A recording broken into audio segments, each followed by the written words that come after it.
বন্ধুরা, আজকে চলে আসলাম আমার নিজের দোকানের ফ্যান নিয়ে। দেখুন, এই ঠাটা পড়া রৌদ্রু, বাইরে পা রাখা যাচ্ছে না। আমার নিজের দোকানের ফ্যান নষ্ট হয়ে গেছে। মানে চলছে, একটু প্রবলেম দিচ্ছে এই ফ্যান। ওই যে আমার যেটা ওখানে বসা থাকে, যাই হোক, এই টেবিলটার উপর যেটা বসা থাকে ওখান থেকে যেটা হাওয়াটা আসে আমার এখানটায় বসে হাওয়া খাই। এখন কিছু করার নেই, নষ্ট হয়ে গেছে, তো এটাকে একটু বানাতে লাগবে। তোমরা কিন্তু বাড়িতে, মানে আমি তোমাকে দেখাচ্ছি যে একটু পরিষ্কার করা, মানে খুলে কীভাবে পরিষ্কার করতে লাগে, এটা ব্রাশ নিলে পরে হয়ে যায়, ঠিক আছে। নর্মালি আপনি পরিষ্কার করবেন, পিছনে ঢাকনাটা খুলে নেবেন। দেখবেন যে যদি পুরোনো ধরনের ফ্যান থাকে, পিছনে নাট থাকে বা লক সিস্টেম থাকলে পরে লকগুলো যে খুলে নেবেন, তাহলে হয়ে যাবে। তো এরকমভাবে খুলে আপনাদের যদি পারেন মেশিনের তেল নেবেন, একটা অপশান আছে দেবার, ফুটো আছে এখানটায়, সেম এখানেও একটা আছে, আপনারা দেখতে পাচ্ছেন, দেখছেন তো। এরকম ফুটোতে দিতে লাগবে। আমি এগুলো সম্পূর্ণ খুলবো, সঙ্গে থাকুন। এখন খোলা হয়ে গেল, এখানেও আছে, কিন্তু আমি এটাকে খুলে দিতে চাই, আরও ভালো হয়। আপনারা এরকমভাবে খুলে যদি বাড়িতে পরিষ্কার করেন, ফ্যানটা ক্লিন থাকবে। কোথায় কোথায় কী দিতে লাগবে আপনারা দেখা দিচ্ছি। বাড়িতে খুব সহজেই তেল ফেল দিয়ে দিতে পারবেন নিজেরাই। এই যে পিওর মোবিল, এটা ঠিক আছে।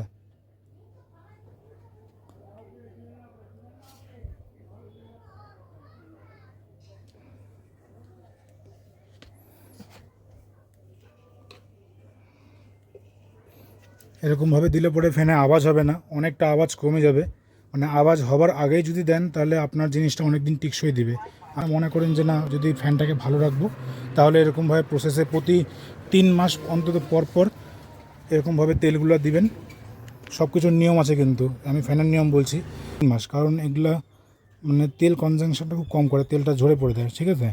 বা এখানটা একটা অয়েল কটন থাকে ভিতরে, যেটা তেলটাকে শুষে রাখে, আর যখন গরম হয়ে যায় হিটের কারণে সেটা কিন্তু বেরিয়ে আসে, সব মানে ওটাকে শুকে যায়, আপনারা জানেন।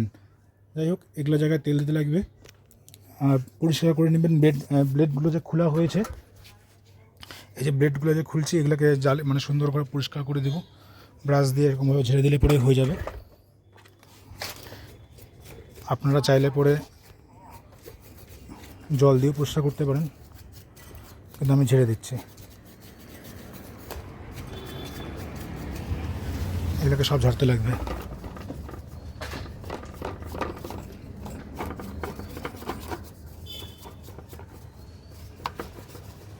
যাদের নতুন নতুন ফ্যানগুলো আছে, তারা আপনারা এরকমভাবে পরিষ্কার করে নিতে পারেন, আরও ভালো হয়। বা জল দিয়ে চাইলে জল দিয়েও পরিষ্কার করে নিতে পারেন, বা ন্যাকড়া দিয়ে একটু হালকা মুছে নিতে পারেন, ঠিক আছে। এরকমভাবে সঙ্গে থাকুন, সম্পূর্ণ ফুল সেটআপটা দেখাচ্ছি আপনাদেরকে। যদি 1 বছর হয়ে যায়, 1 বছরের বেশি হয়ে যায়, একটা ক্যাপাসিটার এরকম বাজার থেকে নিয়ে আসবেন। আপনারা বাড়িতেই সুন্দরভাবে ক্যাপাসিটারটা চেঞ্জ করে নিতে পারবেন। যেরকমভাবে কানেকশন আছে, একদম সেরকমভাবে লাগাই দেবেন।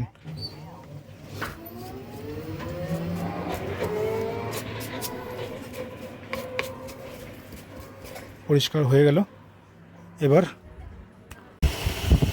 দেখুন, ফিটিং হয়ে গেল, আর নতুন ক্যাপাসিটার লাগিয়ে দিলাম। যখন ক্যাপাসিটারটা খুলবেন, আমার যেমন এই একটা তারের মধ্যে ক্যাপাসিটার লাগানো ছিল, এরকমভাবে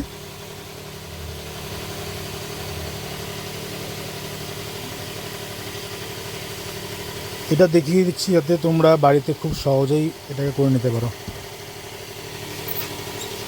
দেখুন, যেমন একটা তার এখানে লাগানো ছিল ক্যাপাসিটারের, আরেকটা তার লাগানো ছিল ক্যাপাসিটারের, একদম সেম ওরকমভাবে খুলবেন। আর যদি তাও প্রবলেম হয়, এই ক্যাপাসিটারের তার দুটোকে কেটে দিবেন, এখান থেকে গোড়ার থেকে কেটে দিবেন।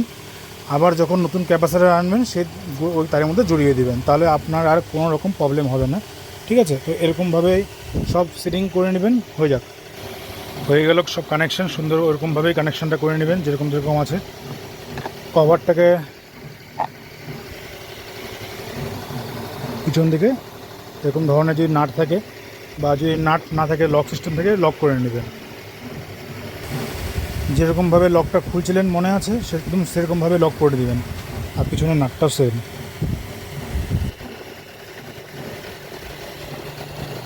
হয়ে গেল। এখন জালি লাগানোর পালা। জালি লাগানো হয়ে গেল। এই নাটগুলোকে ভালো মতন করে টাইট করে নেবেন।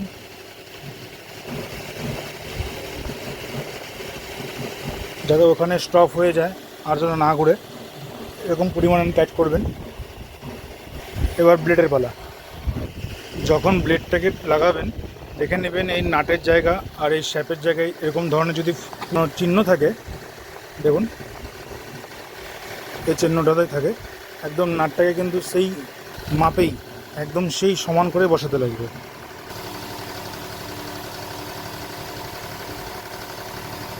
দেখুন এরকমভাবে যাবে, তারপরে টাইট করে দিতে লাগবে।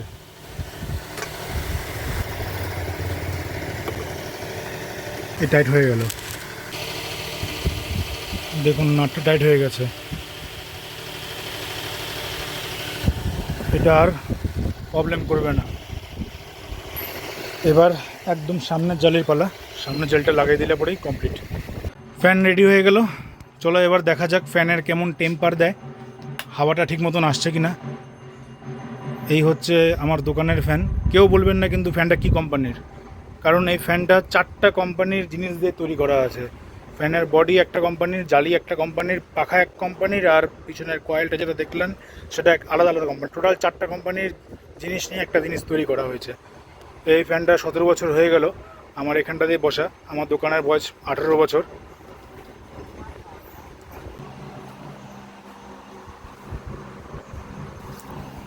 যারা যারা আমার দোকানের সামনে এসে হাওয়া খাইছে, ঠিক আছে, ফ্যানটার হাওয়া যে খারাপ কেউ বলতে পারবে না। যে যে হাওয়া খাইছে বলে কি খুব মিষ্টি ফ্যানের হাওয়া। Thank you.